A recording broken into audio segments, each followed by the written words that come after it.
के सामने जो सबसे बड़ी चुनौती होती है वो जनक को घर लेकर के जाने के बाद क्रिएट हो जाती है, क्योंकि अब जनक वहां नौकर बन करके नहीं रहना चाहती और ये बातें घर वालों को पसंद नहीं आती है, क्योंकि उनको लगता है कि ये अगर घर आई है तो इसे सब घर का काम करना होगा। लेकिन इस बार जनक तो सिर्फ अपने वादे को निभाने के लिए आई है और ये बातें अनिरुद्ध को पता होते, तो जिस कारण अब ये फोर्स नहीं करता बल्कि अपने प्यार को इजहार करने के बाद में ये ऐसे ऐसे रास्ते बनाने लगता है जिससे सारी प्रॉब्लम जनक के लिए खत्म सी हो जाए और फिर जनक अपने ड्रीम पे फोकस कर सके। और जनक भी यहाँ से एक नई लाइफ की शुरुआत करती है, मतलब एक पतिव्रता नारी की तरह, मतलब कि वो हर एक चीज वो करती है जो एक शादीशुदा औरत करती है। इससे रियलाइज होने लगता है कि ये जितना प्यार अनिरुद्ध से करती है, अनिरुद्ध उससे कहीं ज्यादा प्यार करता है इससे। अब ये सारी बातों को रियलाइज होने के बाद में कहीं ना कहीं खुद को अर्ची के साथ में कंपेयर करने लगती है और खुद को अर्ची से बेहतर बनाने की कोशिश करती है ताकि ये एक तरीके से अर्ची को टक्कर दे सके। धीरे धीरे लड़ाई ऐसे ही बढ़ने लगती है, मतलब थोड़े से मॉडर्न लाइफ को अपनाने की कोशिश करने के कारण कहीं ना कहीं अर्ची की नजरों में भी ये आ जाती है। और बस होना क्या था, अर्ची भी समझ जाती है कि जनक अब क्या चाहती है, उसके मन में क्या चल रहा है, उसकी प्लानिंग क्या है। ये पहले की तरह रोने धोने वाली नहीं है,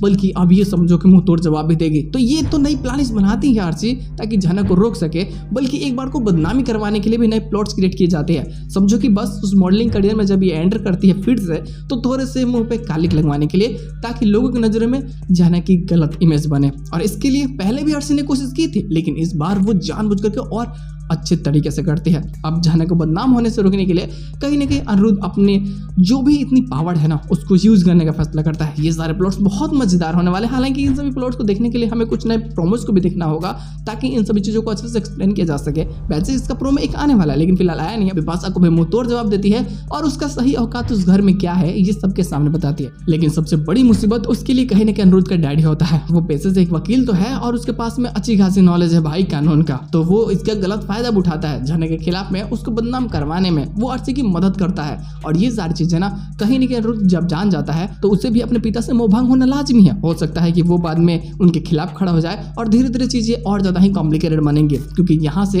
एक तरफ जहाँ समझो कि अनिरुद्ध सारे रास्ते खोलते जाएगा ताकि जनक अपने डैड से मिले, वहीं दूसरी तरफ ये अपने परिवार से भी धीरे धीरे अलग होता जाएगा और फिर इन सभी परिवारों को एक साथ जोड़ करके रखने का जिम्मा कहीं ना कहीं जनक की होगी। तो सच में देखना मजेदार होने वाला है। आने वाले प्लॉट्स को लोग माइंड ब्लोइंग होने वाली है। घर पे जाने के बाद में क्या बवाल होगा वो तो पोस्ट क्वेश्चन देखने के बाद में क्लियर हो चुका है कि भाई उनके पैरों में जमीन खिसक चुकी थी कि आखिर जनक वापस क्यों आई है और इतने सारे प्रॉब्लम्स अब फिर से क्रिएट होंगे।